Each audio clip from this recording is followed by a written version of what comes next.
ask yourself the damn question. Is winning the only thing to you? Sports today are not just played on the field. They're played every day, online, all over the world, by sports fans just like you. Don't you dare breathe. That won't get you anywhere. If you don't think you're a winner, you don't belong here. The Star Fantasy League Show puts you in control of your own team. Find out who to sit, who to start, how to play, and have your daily fantasy sports questions answered with your host, Jonathan Sprung, and co-host SFL CEO Zach Stanley and Nick Steblenko. The Star Fantasy League Show is on the air now. Hello and welcome to the Star Fantasy League Show here on 105.5 The Team in Rochester. I am your host, Jonathan Sprung, joined, as always, by SFL CEO Zach Stanley. Jonald, the good news just keeps on coming. I don't want to talk about Ray Rice anymore. That's not good news. I don't want to ever mention him again. How can you associate that with any good news? We don't have to ever talk about him again. That's good news. Yeah, but now all we have to talk about is how it was all screwed up so bad. I don't want to. I really. That's the end. We're done talking about it. If you tuned into this show today to talk about it, we're talking about the good news that you're about to mention. Everybody has said more than enough for us regarding Ray Rice. Yeah, you know what? I hate that the media. There's nothing that we could say at this point. No, I'm sure we could. People just want to hear hot air. Just continue to flow through our mouths, right? Just out with it. What's the good news? The Buffalo Bills have sold to Sabres owner Terry Pegula. And that secures them staying in Buffalo for the long term. How do you feel about that, Matt Footer? You're back on the show today, and good news comes with you. So great. Now that he's on the show, he's going to think he's bringing good news. What up, Foot? I mean, stop it. 2 days in a row, and this has happened already. If the second day, you guys should have hired me like 5 years ago. This would have considering the company wasn't in place 5 years ago, that'd be pretty difficult. Well, you never know. And considering like 7/10 of the company just does not care about this news. It's true. 7/10. Are there 10 of us? There are. Oh my God. I know. Wow. We're growing. Yeah, Who's the other Bills fan? Well, I think you could piece together people that are like happy for the situation. Okay. I'm happy for the situation. That means we get to go to Bills games. Although, to be fair, I just went on a certain website and looked at Steelers tickets the other day, so I could care less about going to Bills games. I really could. Well, you only have to drive an hour to get to a Bills game. So. But then I have to watch the Bills. Who are awesome now. And who are here forever. You guys are, yeah, let's be honest. They're here until at least 2019 now. Well, they were already going to be here until then. No, yes, I understand, but you never know. He's not moving. He's not going to let him leave. Did you know he's not going to sell him either. Half of his family is Steelers fans too. So oh, baby. That means you should that really going for like you. them. He's going to be, what, is he going to give us some players? I don't really know what that would mean to you. No, it means absolutely nothing. No, So we have to assume that this is a good thing for the it's Buffalo area. I don't even Western New York in know. general. I don't even know what's going on anymore. The Ralph on Sunday is going to be absolutely alive. Yeah. And we got Jim Kelly cancer free. Mm-hmm. We got the Bills winning their first game in Chicago for the first time in Chicago ever. And Andre Reed in the Hall of Fame. Andre Reed in the Hall of Fame. I know Opening it's day. a little sobering, but we're going to be honoring Ralph Wilson all year long. Playing our rivals, They're Miami. staying in Buffalo. We're playing Miami. I have a serious we're question. We're negotiating with C.J. Spiller. It's just, I couldn't be happier. I have a serious question. How many Bon Jovi songs do we play at Bills home games now just to mock him? Because he did put in a bid. He neglected to mention that all of his investors were of, Canadian descent, meaning that the team was probably going to be shying, into the Canadian area. It's awesome that this came about now, and we don't have to worry about it anymore. And we can put it all aside, honor the great Ralph Wilson, and hopefully continue on this path of looking reasonably good at playing football. Yeah, I mean, being a Sabres fan myself, I've seen what Pegula has done from day one till now. It was very rocky to start with. I wasn't sure, what they were doing. Kept the old regime around. I could possibly see that happen, even if the Bills don't make the playoffs this year. I could see them keeping the coaching staff around because he's the guy who likes to see the situation 360 degrees. He's not very, hasty to come in and, get rid of what has been set in place here. So I don't expect a lot of changes personnel-wise into next season, no matter what happens this season. But it's going to be a long-term process, but I like where the Sabres are going, so I have confidence in where the Bills are going to end up. So solid owner to have around. Yeah. No problem with it at all.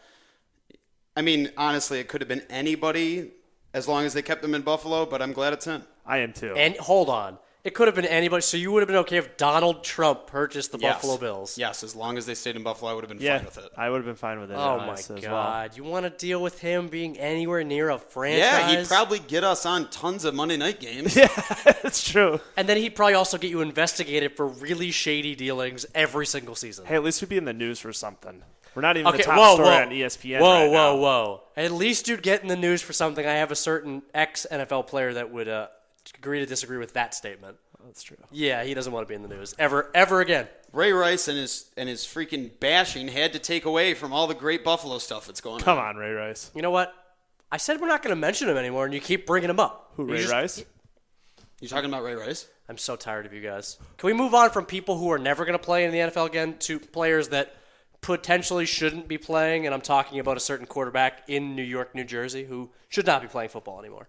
He's no longer an NFL player. I'm not really sure what was going on. Yeah, we're gonna talk about some stuff today, and the big story has got to be Eli, right? From last night. I can't explain it. That is the problem that I'm having, is that the line didn't look that good again. Well, okay. What are we expecting? They didn't do much to fix they the didn't. line. They have 3 rookies on the line. He didn't look good last year. He looked like he was digressing. He looked completely.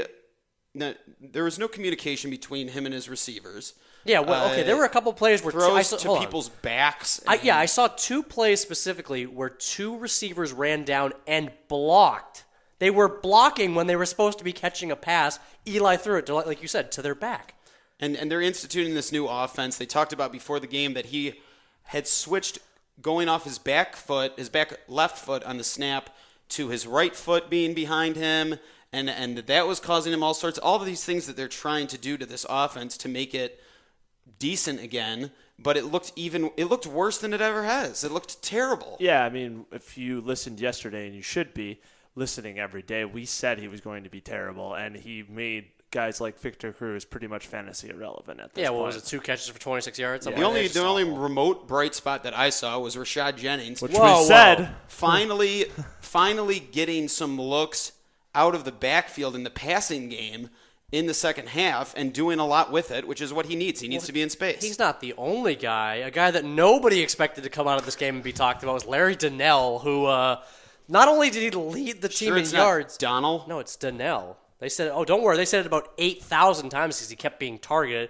He led the team in targets, led the team in catches, had a touchdown. Who the hell is this guy?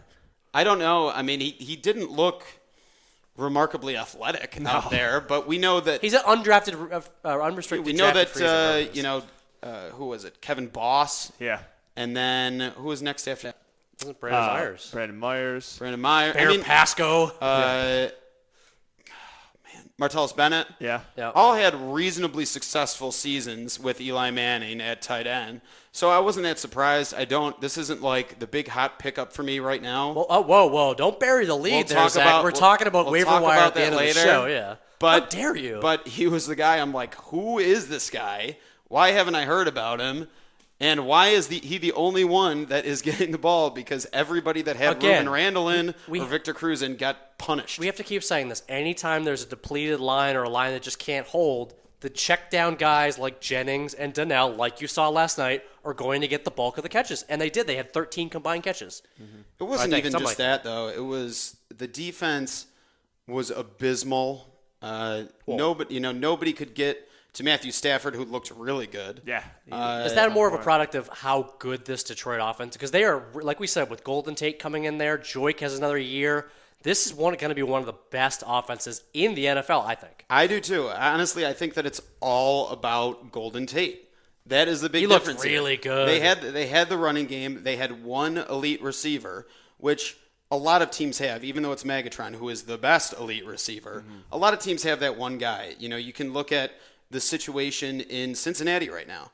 They have 2 good backs. They have Gio Bernard and Jeremy Hill. Then they have AJ Green.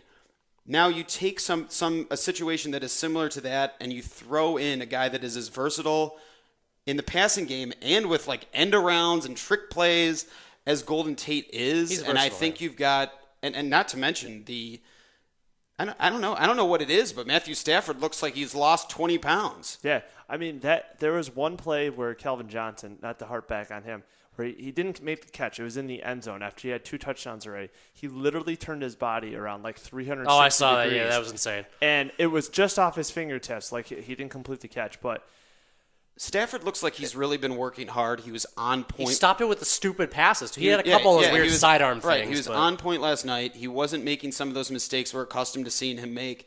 I mean, they've won games tons of times with him making those mistakes, but you're not going to go into the playoffs with those types of things. There's one guy I was surprised who didn't get any catches, and I only saw him get like 1 or 2 looks, was Eric Ebron, who was their 9th overall. was he even He only got 18 snaps. Yeah, he wasn't in at all. 18 snaps. Fourier looked pretty Which I'm decent. surprised about as well, to spend a pick, that high on a guy, Yeah.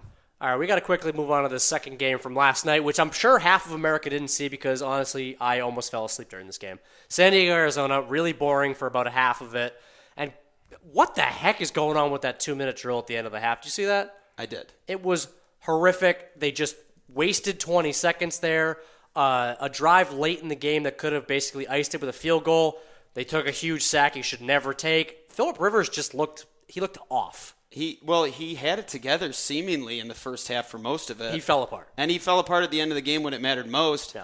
And, I don't know, John. Your Chargers don't look so stop good. it. I still think overall, I actually think Arizona, they exceeded expectations They on the did, they defense. did. The defense looked really good The defense despite did look the really pieces. good, and maybe something that we didn't consider when we were talking about the loss of Darnell Dockett and a couple other guys was that this team has some depth. Yeah, the And scheme when scheme you has have got to be guys, pretty good. yeah, when you have the good scheme and you have guys that can fill those spots and fall in line, then you have potential. All right, so are we overvaluing San Diego? Are we undervaluing Arizona? What's the consensus here? Which is it? I think we're undervaluing Arizona, who was at Carson home. Palmer looked Carson pretty Palmer good. looked great, despite being slightly injured and like you think, maybe not playing. Andre Ellington looked really good and had some big plays. And the rise of Michael Floyd is clear. I mean, they talked a lot about Fitzy. I don't care about that. I know he's going to get his. But Michael Floyd looked awesome. Michael Floyd got all of the targets you could possibly And want. John Brown. Yeah. He only had 2 catches. No, I know. But it was a but good catch. He looked, at the end, he looked yeah. like a factor when he got the ball in his hands. Yeah, I'm honestly I'm sad that we undervalued this team just because of the pieces that were out. The Arizona team was one of the better teams at the end of the year. San Diego was as well. These could be 2 teams that win 10+ games, and we're just not expecting it. We'll see. You're not. I said you're We'll not. You're see. not going to say it. All right. I don't see San Diego winning. No, that I don't much. either. It's All right. Too much. Fine.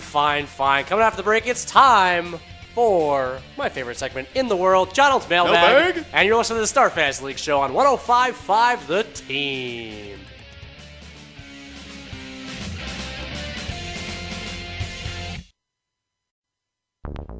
The Star Fantasy League Show. Information is key to being a successful fantasy team owner, and the guys have all the updated info you need right now.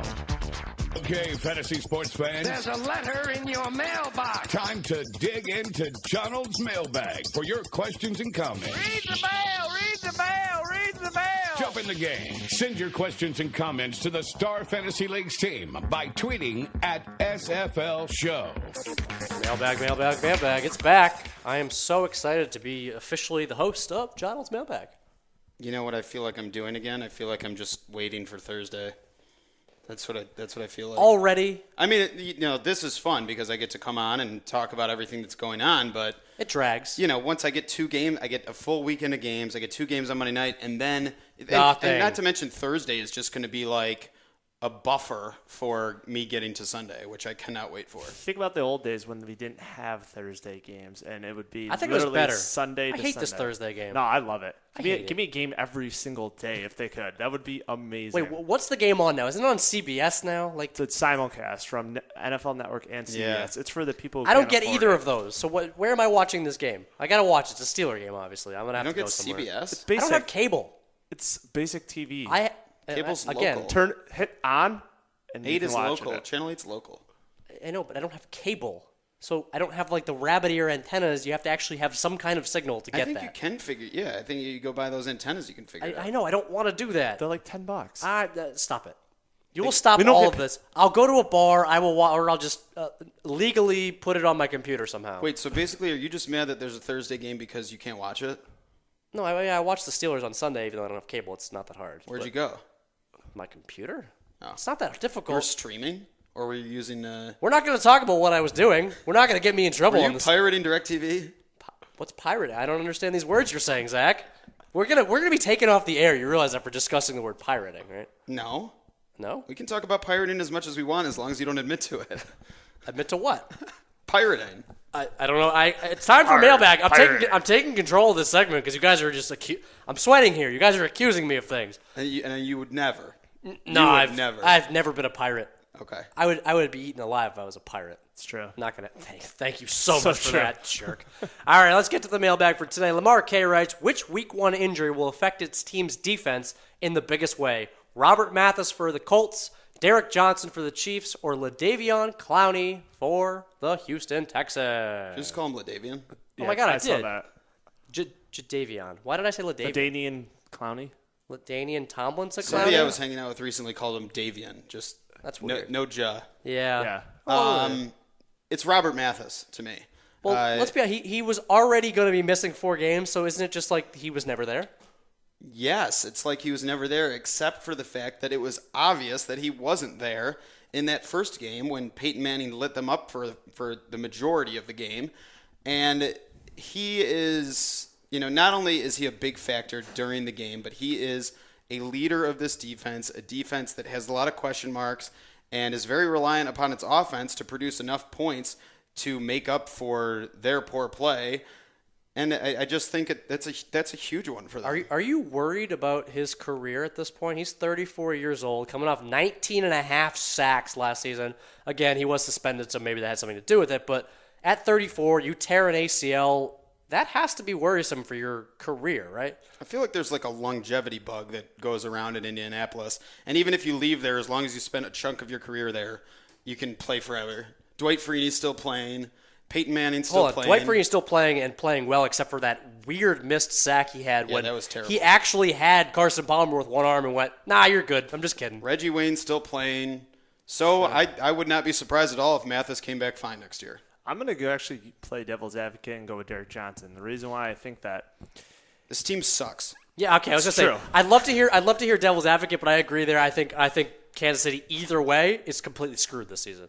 I agree, and I think his injury actually does factor a little bit into it because you look at what he's done over the years. That 5 to 6 tackles a game, maybe not super impressive, but what Mathis has done for a career setting. Up until last year, its best sack total was like 11, which is like average in my opinion in most of the NFL cases. So to me, he wasn't making enough of an impact on that defense to be taken away, whereas I think Derek Johnson plays a much more valuable role. We might not see it stats-wise, but I think that role of the leader on that defense, it makes a big gap for them, for that Kansas City defense, essentially. So Yeah, I mean, I agree there, but I honestly think they were missing some pieces anyways, and he was probably going to have to step up, and now somebody else is going to have to step up. Right.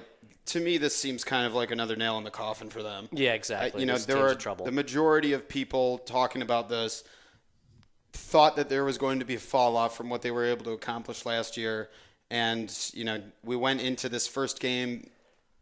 I went into this first game kind of hoping that they were going to prove everybody wrong just a little bit, and no, it's not happening. Yeah, again, it is the first 4 weeks, so we don't really know what we're seeing until we see some kind of trends develop here. So maybe Kansas City can do. No, I'm not even giving them that. you notice neither one of us had Clowney because he's a rookie. Doesn't matter.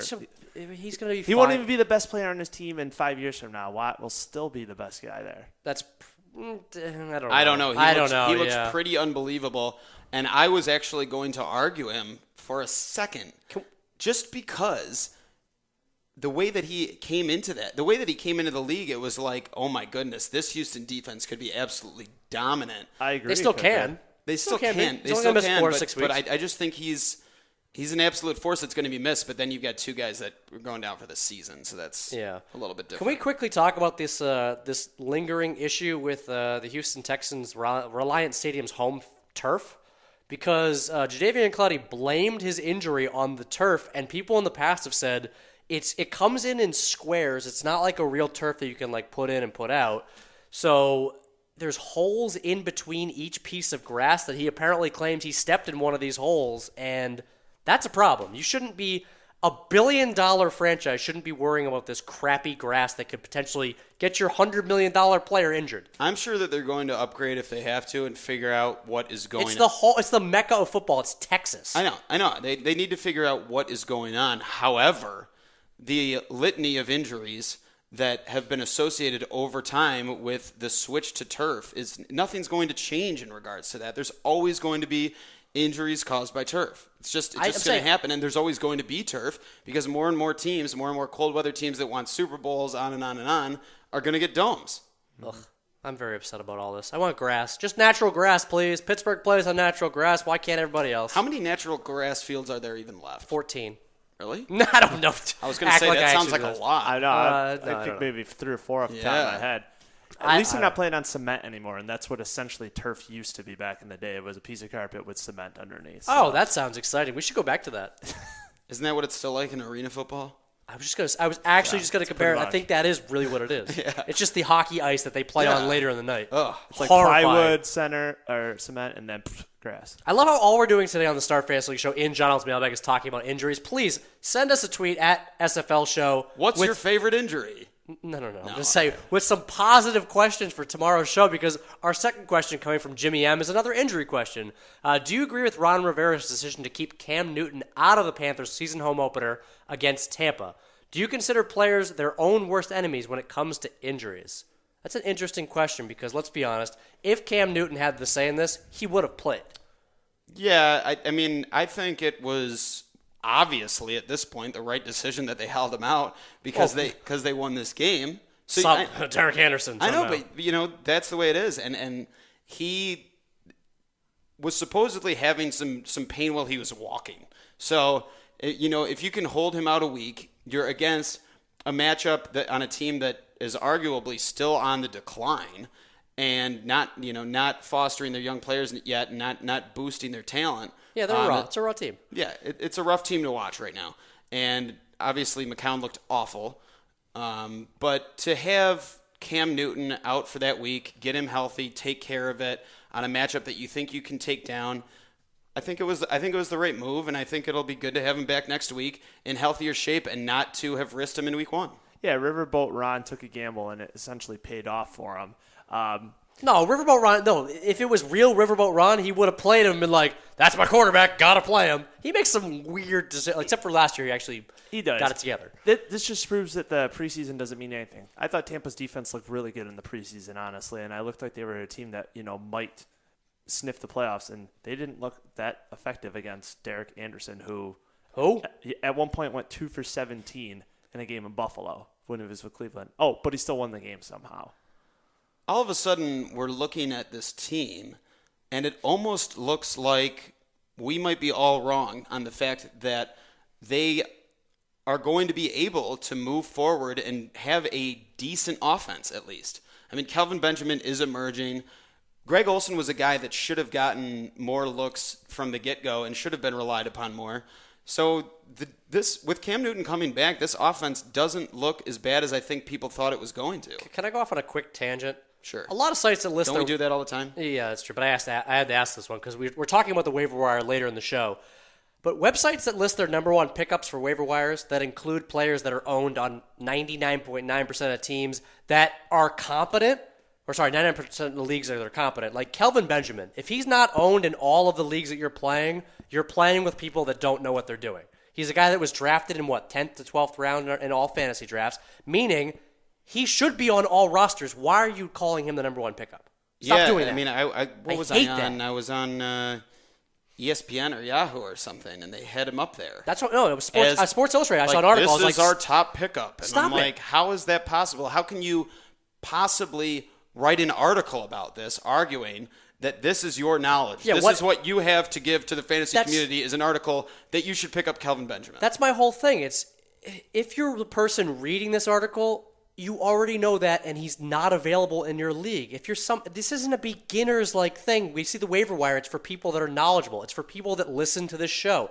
That's why coming after the break, we're going to give you the deep guys that are actually available in your leagues. They're available on starfantasyleagues.com on the waiver wire right now. Even the guys that are on my teams, though, like on ESPN, I can't believe how low percentage owned some of them are. I'm telling you, it's because of the customization option. Some people are playing these low teams. There's got to be so many like forgotten leagues and like left behind leagues where people aren't even paying attention because it's free and on and on and on. Yeah, these 8-team standard scoring leagues where these guys don't really factor in because you might play, 2 wide receivers, may have a couple bench spots. In ESPN, CBS, NFL.com, Yahoo, skilled fantasy football is the outlier. Oh my God, I can't believe that's actually true. I never thought of it that way. Really. So if you're reading that article, you're basically one of those people. You're like, Kelvin Benjamin? Who's that? Isn't that sad? And then they're all excited that they made this big pickup. Okay, like are you bragging about that? If you're like, yeah, I picked up Kelvin Benjamin, everyone else is like, you're an idiot. They probably are if they're in a league with a bunch of other people that don't know what they're doing. That is completely true. Coming up after the break, we're going to actually give you the Week 1 waiver wire roundup of the people you should actually be putting on your teams. And you're listening to the Star Fantasy League show on 105.5 The Team.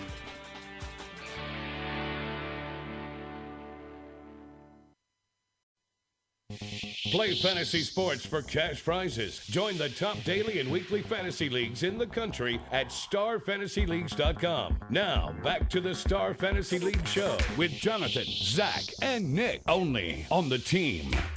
Zach, do you remember when Arnold Schwarzenegger stopped by the Star Fantasy League's studios? We had him on the show once, and he kept saying random things. Over and over. Every time that the voiceover guy gets, Footer's name wrong, calls him Nick, we should just get the button that says wrong. We should call up Arnold just for those situations. We could probably get a bunch of different buttons to make fun of the voice guy. Wrong. I don't know what else. Yeah, you'll say, do you have anything on my... I could come up with something. I have a soundboard. I could do that if you really want to. That's incorrect. What? That's incorrect. Is there anyone you know that actually says that as a clip? You want to just record yourself saying it? I heard it somewhere, yeah. That's a little... yeah, we could do just recordings for me. Oh, yeah. When you're not here, we could just use your voice and... Oh, yeah. No, I don't agree. Stupid. No, whatever. We could just, make fun of Nick when he's not here. That'd be great. I'm okay with that. That'd be the button will be like, shut up, Nick. It'll just be me when I'm not here. That might be the best drop you've ever, because Nick Steblenko, when he's not here, it's sad because we like, when you two just fight, it's pretty entertaining radio. It's the best because he doesn't know what he's talking about. I was saying, neither of you are rational when you argue with one another, though. Like, your arguments could be completely off base, but because it's against each other, you have to stick to your guns. It's really funny. My argument is not off base. Okay. Well, I don't know why are you saying that? Because one of you has to be off base when you try to make the opposite. Nick. I know. Okay. You know, I have a list of things that Nick's wrong on. No, that Nick and I have gone against each other for this season, and I'm going to crush him. All right, we're going to be going against each other continually this season, and it's going to continue with the waiver wire pickups. We're not talking about Kelvin Benjamin. If you're listening to this and you've never heard of Kelvin Benjamin, stop playing fantasy. Actually, you know what? Don't stop playing fantasy. That's the dumbest thing I've ever said. Continue playing fantasy, especially daily on starfantasyleagues.com. Look how I turned that around. That wasn't too bad. Yeah, I insulted our listeners. But yeah, I mean, you got to start knowing if you don't know who he is and that he is, the rookie that could end up being targeted the most. You need more help than you think. Wait, no, that's the end of the show. Good, yeah. That's the end of the show. Damn it! If you don't know who Kelvin Benjamin is, that's going to be the end of the show. You just ruined it again. You buried the lead. Congratulations, Zach. You're bad at that. I don't appreciate that. All right, let's get to the Week 1 waiver wire. Personally, my number one pickup of the week, who's actually available in your leagues, I'm sure we're going to agree here. It has to be Justin Forsett, right?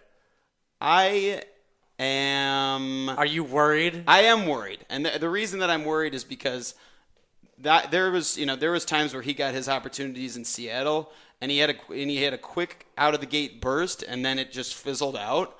I wouldn't be surprised with that. I don't think they're just going to give up on giving Bernard Pierce the ball, even though he seems banged up. I know he looked terrible. The guy that I am really interested in is Lorenzo Taliaferro. Yeah, nice. I like that. Who is the up and comer? This is a rookie guy.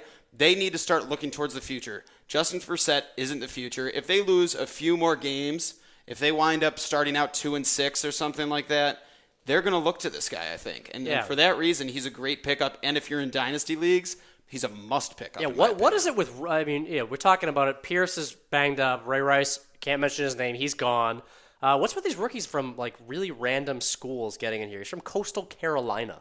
Running backs always seem like they come from small schools. It happens all the time because these guys are just they fly under the radar.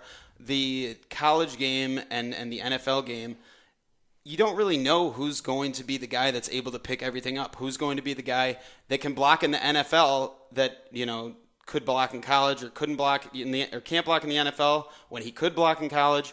And it's just these guys tend to come out of nowhere for a lot of different reasons, I would say. And that's just because the NFL game is different and there's a learning curve that goes along with it. And if you're not dedicated to hitting that learning curve, if you don't have those intangibles that come into play just besides the fact that you're fast and can break some tackles, then you're going to be in trouble. Maurice Claret. Sorry. I got something to go along with that. Running backs from these small colleges. Guy I tried to draft in a lot of my leagues, especially if I took Ben Tate, was Terrence West. Came from a small college. Last year, he had 2,500 rushing yards and 41 touchdowns in one season. That's not a real thing. I don't believe that. Those real stats? Those are real stats. Did you pull those up on your computer? Those are real stats. I watched some of the film from yesterday's game, or 2 days ago's game, and there was one play where the defender came at him. He was 3 yards back. He stopped, juked on a dime, and then got a 5-yard gain on it. Like, some of the runs he had were incredible against a pretty terrible Cleveland Browns offensive starting line. Oh, I thought you were going to say against a terrible Steelers front seven. I was going to laugh at you. No, the Steelers front seven They looked great. really good for the first half, and then Terrence West showed up and was like, hey, I'm not going to let that happen. Ended up with 16 carries for 100 yards. Like I said, I tried drafting him in a lot of my leagues before the season, but if you didn't and he's available, pick him up because we don't know what Ben Tate's injury is. Hold on, wait for it. For shame if he's available in your league again. I feel like this is a guy. It is. This is a for shame thing. Although he was going pretty late in a lot of leagues. I saw him going early. I saw him going late. I didn't happen to get him, but I'm not surprised at all because Ben Tate, I mean, if you have this guy, you think he's capable. You know that Ben Tate's not the long-term solution. I believe that when he was in Houston. I think that they found that out in Houston when you had a guy like Arian Foster. Maybe you want to ship Arian Foster off because he's injury-prone, let the new guy come in. They didn't want to do that. They didn't even think about doing that. And the amount of carries that Ben Tate got, it wasn't a split. And I think they tried to give it a little bit of a 60-40 for a while and then took his carries back even more. So he's not the guy. And if Terrence West is already doing this, I think you'll see a split right out of the gate next week. Yeah, so if Terrence West is gone in most leagues, which I assume he is, just like Calvin Benjamin, what about a guy like Isaiah Crowell, who is behind Terrence West? Now if we assume Tate is going to be as injury-prone as he always has been, this guy got 5 carries, 32 yards, 2 touchdowns in this game. He might be the kind of touchdown vulture that we kind of expected West to be in that system. It's not enough for me to touch him. No. There's too many times where this happens each year where you see a pounded back come in and they're able to steal a couple touchdowns, And that's just something that I can't work with. It's something that I can't sacrifice somebody that I have on my bench that I really like in order to be able to get a player like that. I mean, if you drafted well and you know what you're doing, you have too many good guys on your bench, and there's too many good guys on the waiver wire to consider this guy. No, I completely agree. Looking back at what he got, one of his rushes was real nice, but beyond that, he's not going to get the touches. He just got that opportunity with Tate being out, and even if Tate's out long term, West is going to be the guy. I think it was just a matter of game situation where he got the touchdown. So makes perfect sense to me. All right, let's move on. A guy that will probably be the number one guy picked up on the waiver wire this week, he should probably be number one requested for most leagues, is Allen Hurns for Jacksonville. I did have him as a super late sleeper, and people laughed at me. Why are people laughing at me? I might still laugh at you. Why? Because, now I said before the season that he'd be a guy. That's fine. Now you're going to have all your buddies running to the waiver wire to pick this guy up. That's why I said he will probably be, but he shouldn't be. That's why I said Forsett should probably be the number one guy. I'm personally going a different way. Let me just make my case. Okay. No, I don't want you to make your case. Let me make my case I want to be right. Allen Hurns, because then you'll suddenly be like, no, I definitely should not have Allen Hurns. I'll make my case with you. Great. Cecil Shorts is not playing. He is going to come back. Thank you. He's going to come back. That's one. They have an extra hot rookie in Marquise Lee, who actually had a great second half, who could end up being the guy that steals catches from Allen Hurns, along with Cecil Shorts. 3, they have an awful quarterback. They are going to be one of the most inconsistent offenses in the league. So picking up this guy, does he have big playability? Obviously. But he only got, 4 catches? 3 catches? 4? Can I make? Yeah, it was 4. Can I make one counter argument real quick? Sure. You mentioned the terrible quarterback. 2 words. They actually are. It's alliteration. Blake Bortles. Blake. So Blake Bortles is just going to come in. Blake Bortles is the savior for the Jacksonville Jaguars. Maybe next season, but okay, maybe next season. Yeah, that's a problem. Fine. So Allen Hurns. Dynasty, baby. Allen Hurns is at best a desperate spot start for me. Yeah. I just can't. He's not this. Nobody in this offense is somebody I can rely upon. I for one do like the upside of Marquise Lee. I think that there's a chance. And the one thing with Allen Hurns is that if Cecil Shorts ends up going down, which is a total possibility, then you're going to have him on your team, and you're probably going to get decent production out of him. Yeah, I mean, he was technically the number 1 target filling in for that spot, and he only got 7 targets on Sunday, made 4 catches. His second touchdown just blew through a guy who completely whiffed on a tackle. It was just a terrible tackling display. Philly's defense likes to come up and play aggressive on that play action, so you might not see that very often from because Philadelphia's really, really bad on defense. Yeah, They're still they don't stop anybody. So I like to echo everything else Zach said. I wrote about this yesterday. Not a fan of Hurns. I'm fine with everyone else going after him, and then I'll pick the next best guy, like I don't know, a Devin Hester. You know who is available in a couple leagues is Steve Smith. Yeah. Oh, that is just he was a late pickup for me in 1 or 2 leagues on various outlets. But if you have him on StarFantasyLeagues.com in your season-long leagues, you should be putting him on. Yeah, he's not going to come up with those type of targets every game, but I can see him being a very reliable player for Joe Flacco. No Ray Rice now either. Yeah, no Ray Rice. He's a weapon that they need, and Torrey Smith has yet to prove that he can be the all-encompassing fantasy wide receiver and not just a deep play threat. Yep. That is true. Yeah, I like him more Smith. Veteran to veteran. It's sort of Joe Flacco never really had the safety blanket. I mean, Dennis Pitta went down last season. You didn't see really anybody else step up. That could be Steve Smith could be his safety blanket. Wasn't his safety blanket like a couple years ago the other Smith? Yeah. Was it Rod Smith? In For Joe Flacco? Yeah, Baltimore. I don't remember. They had that old. I hate that team. Derek Why Mason was. Oh, it's Derek Mason. Derek I think that's who it was. Yeah, that was like Derek Mason. Yeah, it's 2 or 3 years ago. I think they have the same number, 289. Yeah. It's a little weird. All right, so we have some wide receivers we probably need to talk about. One of the deep sleepers that, Zach, you called it. I know you're looking on this list. Is it Brian Quick? It is Brian Quick. Brian Quick, game 1, even with Austin something? Was it Austin Rivers? I don't know what the hell this guy's name was. Isaiah Austin? Austin Rivers, yeah. Yeah, Austin Rivers from the New Orleans Hornets. That guy? I don't know what was his name. Seriously, Austin Davis? Austin Davis. Yeah, Austin Davis. So even with him and Sean Hill throwing to him, he still managed to have almost a 100-yard game and 9 targets. Yeah, I mean, the 9 targets is what stands out to me because he was the guy in the offense for both quarterbacks that were in this game. And he has the talent. He is extremely gifted athletically. He is tall. He is big. He is fast. And this is the year that we typically see wide receivers that fly under the radar a little bit, put it all together. And he looks like he's got a good head on his shoulders right now. The only problem is that who's going to be throwing to him, and is there going to be the same type of thing as Jacksonville? Is there going to be enough consistency there? I just like Brian Quick more than some of the other options because of how gifted he is. And not to mention the number 1 option, or quote-unquote number 1 option. Yeah, he's terrible. Tavon Austin, horrible. If you draft him again this year. Nice job drafting Tavon Austin. Ugh. Foolish. Ugh. He's no Sammy Watkins. I'm waiting to see how that. Watch out for Sammy Watkins. It's only got 1 game under his belt. All right, coming off the break, we're going to continue our waiver wire talk, and we're giving you a bonus offer for StarFantasyLeagues.com. And you're listening to the Star Fantasy League show on 105.5 The Team.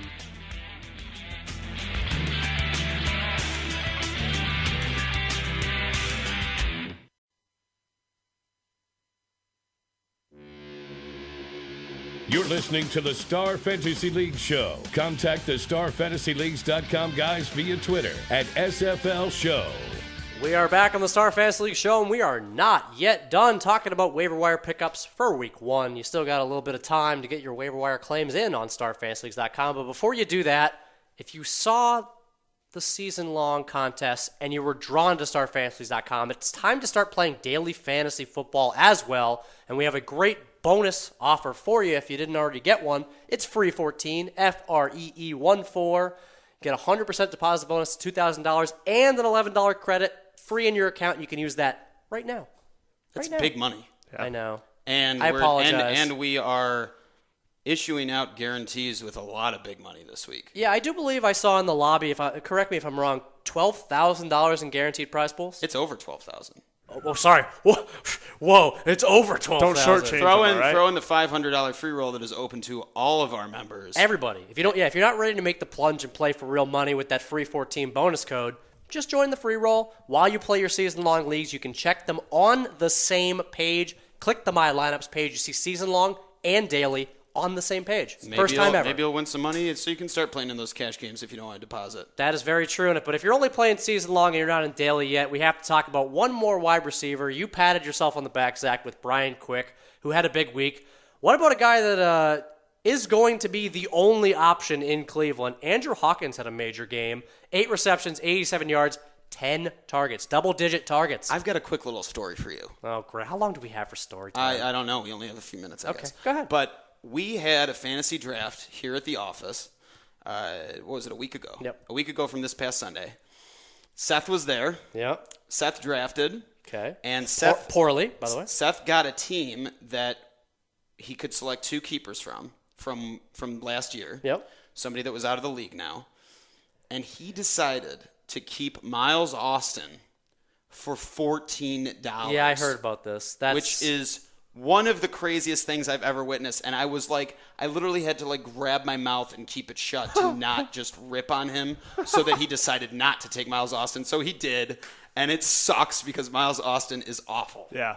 14. Okay, never mind that he kept Miles Austin. It's the $14, which this year probably could have gotten you a wide receiver too. Do you realize Miles Austin has gone undrafted in some leagues? Yeah, what? Okay. He's not even as a waiver wire option for most of the No, we're not talking about him at all. We're talking about Andrew Hawkins, who got 10 targets. And don't forget, Jordan Cameron had an issue, a lingering injury issue from the offseason? Yes. Right? Preseason game? Yes, he did. And I'm worried. I am worried too. We'll see. He might take a week off. I don't see him taking more than a week off, but hopefully he doesn't re-injure that thing again. But Andrew Hawkins, if Cameron's out, he becomes the number one option. If Cameron is in, I think we're looking at a little more of an inconsistency, but he's shown that he's a capable receiver, that's fine. And honestly, what we saw from Brody Hoyer in the second half wasn't too bad. How about Brian Hoyer? Oh, Brody. Who is Brody? You're thinking about Brody Quinn. Brady Quinn? Brady Quinn. I can't even get it. Okay. Thinking about Adrian Brody, Brody Jenner. The litany of horrible quarterbacks that we could go down. We could start with Tim Couch. We could talk about. Man, they have some really bad Kelly quarterbacks. Holcomb. They started Trent Dilfer at one point too. Man, that team is really horrible. Brian Hoyer. Yeah. I think that Andrew Hawkins could end up being solid, and honestly, I didn't take him because he looked like a waiver wire pickup, so I didn't take him in any drafts. But he was a guy that I was looking at as a really, really deep sleeper. Yeah, I took him in all 4 drafts. Very happy with him. Obviously, the guy that to go to on big plays, 3rd and 12s, everything like that. He's the number 1 target there, so stick with him. Yep, check him out if Jordan Cameron remains out for the following weeks, and pick him up on starfantasyleagues.com. Free 14 is the bonus code offer, FREE14, 100% to $2,000. How's that emphasis right there? That was pretty good. And you get an $11 credit. So I'm not just blowing smoke. I'm giving you free money to play on starfantasyleagues.com today. And I think you already buried the lead on this ending, but it's too good not to go with. If Kelvin Benjamin's undrafted in your league, you're just doing fantasy wrong. Pegula! Take it easy, guys.